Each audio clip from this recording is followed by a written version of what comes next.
Captains of Industry, brought to you by Airtel.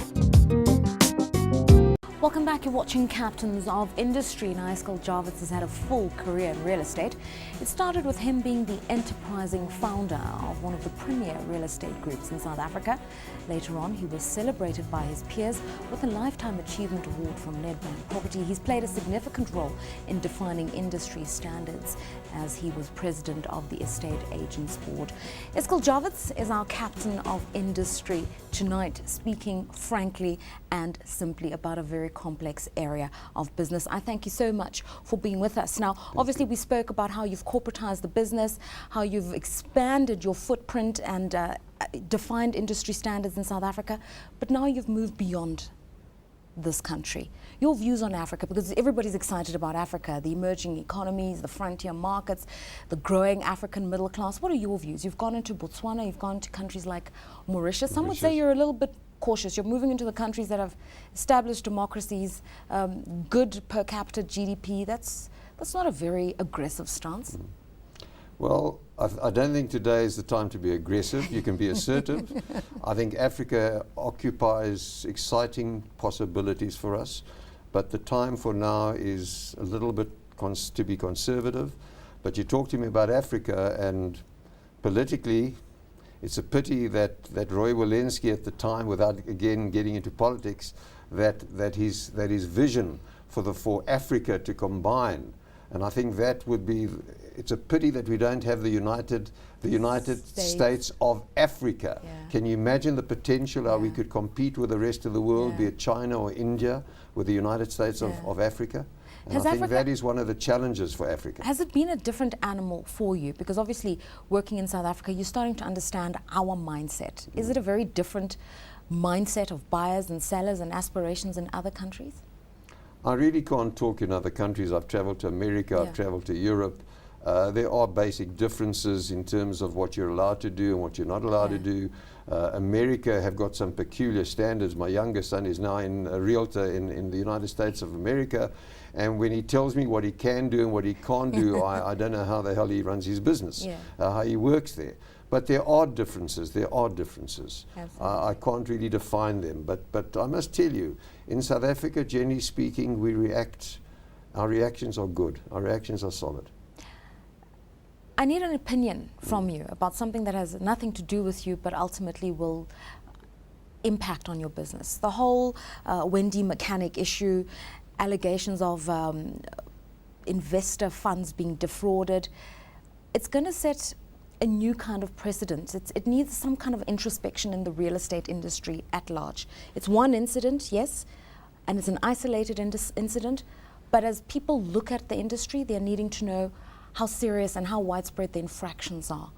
For an industry that might need some kind of introspection, what would the lessons be from this particular case? I was a bit worried you were going to ask me that question. Can I just say something, and I hope you don't mind me saying it, Lorata?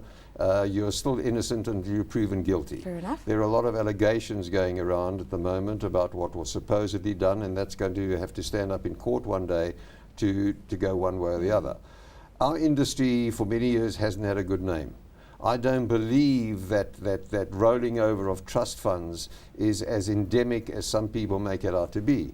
We've got to remember that the industry has gone through 3-4 years of tough times, from about 2007 beginning 2008. That doesn't excuse people from deviating from the way you should run your business. Your deposits are sacrosanct. You cannot borrow from trust funds. It's as simple as that. And until, is it going to happen again? I don't know. We've read about this huge thing of billions almost with this management company. It happens. It shouldn't happen. But then people are imperfect, and they do what they aren't supposed to do. We have got a good code of ethics. We have a good code of conduct.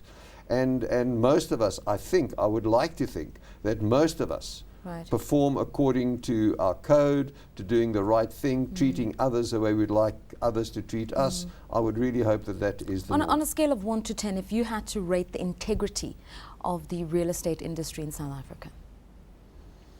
You're asking me some tough questions, Lorato. I'd say this. I think it's higher than what most people think it is. It's not anywhere near as good as I would like it to be. How's that? Fair enough. It's fair enough. Pearls of wisdom garnered in your long career, because obviously after 42 years of running this business, you've learned a lot of fundamental lessons about yourself, about humanity. Again, I just want to say my business is putting people first. I think that in our business, my pearls of wisdom, such as they are, to understand that people must understand that economics is nothing else but a life cycle. Yeah. Everything we do in life, high tide, low tide, the seasons, it's all a life cycle. We've had the biblical 7 good. We're now going through, hopefully not 7 bad, but we're going through some tough times. I think the most important thing, this will change. Nothing is constant. Yeah. This too shall change.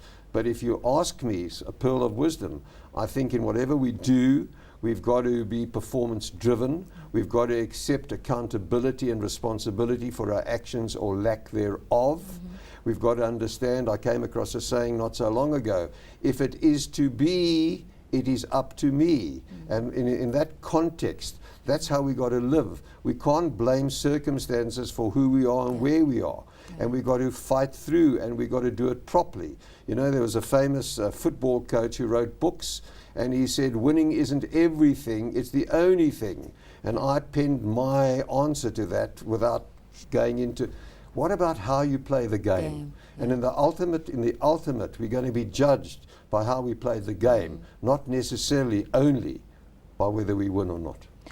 My understanding is that when you started this business 42 years ago, it was purely by accident. You yourself were trying to buy a house, and you weren't particularly happy with the customer care, as it were, of the estate agent managing your transaction, and you decided, I need to do this myself. But subsequently, who's taught you what you know in business? Because right now you're teaching a lot of people.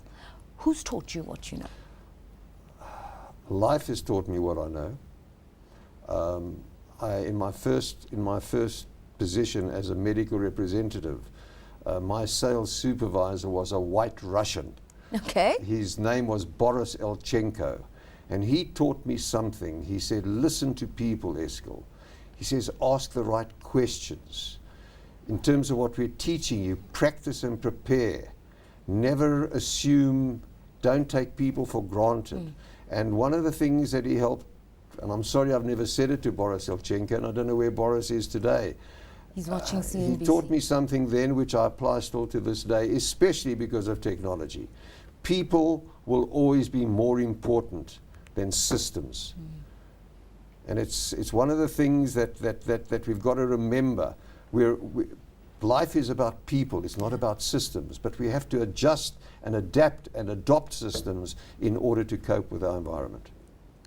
Outside of business, it's philosophy, it's politics, it's theology. You love reading up on these very esoteric subject matters. You know, people think that there's personal values, business values.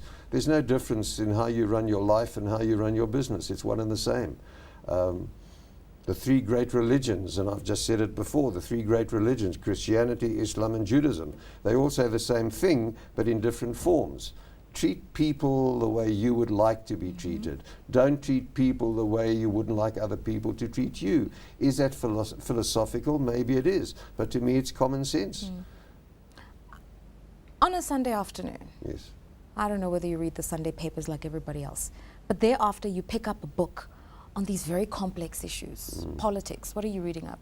State and bureaucracy, state and society, Machiavelli, what? No, maybe that's too complicated. I read a bit of politics, I read a bit about Judaism, I read a bit about sales. I'm busy reading a book now in the Garden of the Beasts that was told to me as a good book to read. It's about the American ambassador to Germany in the years 1933, 1934, 1935, which I found very, very interesting, which I'm still reading and finding very interesting. So it's eclectic, esoteric. It's just what takes my fancy at the time. And jazz? Jazz, the same thing. I went to a concert the other night. I had the best time of my life, and there were so few people I couldn't understand it. But I love classics as well. Yeah. I love classics. I like jazz. I like good food. I like reading. Yeah, life's good. Clearly, it sounds very, very good. Okay, so in terms of The things you haven't yet done in your life and you'd love to, you have to. Difficult question. Yes, all these books, the things that you have to do before you die. I don't know. Lorata, I think you get to my age, you're not thinking long term anymore, okay? And we did a business session the other day, and the facilitator spoke to us about strategy. And he said, strategy, most people think strategy is what you're going to do next year and the year after and the year after. And he said something very, very interesting. Strategy is what you do today. It's not what you're going to do next month or the month after, it's what you do today. Things I would still like to do, I'd like to travel a bit more. Right. I'd like to go to the Far East. I think they're interesting people. Yeah. I'd like to do that. I certainly don't want to climb Everest except in the philosophical sense. Hopefully I've climbed partly there anyway, but yeah. But it's a good question. I haven't defined the answers. So you've got to sort out your own strategy and do it today. Absolutely. That's what we were told. Any regrets in the life you've lived? Anything you would have done differently? I think in life, yes, you do regret more the things you didn't do than the things that you did do. I have no regrets that I went into real estate instead of law. That I have no regrets. I've enjoyed every day of it. I've had frustrations, but I've enjoyed it. Regrets, should I have bought that and I didn't? Should I have? Very few regrets, and I think that's part of the problem. Too many of us live, you talk about philosophy, too many of us live regretting what we didn't do, etc. And I have a nephew who's a psychotherapist in London, and he shared a statement with me that he does in his practice as a psychotherapist. He said, forgiveness and healing is giving up hope for a different past. Most people say, but that's negative. It's not. It's the most positive statement. Forgiveness and healing. You can't heal until you've forgiven yourself. And when you've forgiven yourself, you can move forward and not walk forward looking backwards. Somebody once said, when you walk facing into the sun, the shadows are always behind you. How's that for philosophical? And your greatest joys? My greatest? Joy. Family, friends, where South Africa is today, compared to where it was, and hopefully where it's going. That is my greatest joy. Eskel Jawitz, you've been a fantastic, inspirational, insightful guest. It's been a pleasure talking to you. It's been a pleasure having you in our studios here at CNBC Africa. He's the founder of Jawitz Properties. He's a man who's lived a full life. He's a man who puts people at the center of how he runs and defines the values of his business, and also how he lives his life with few regrets, but always cognizant of the value of the next person. Eskel Jawitz, founder and chairman of Jawitz Properties, our captain of industry tonight.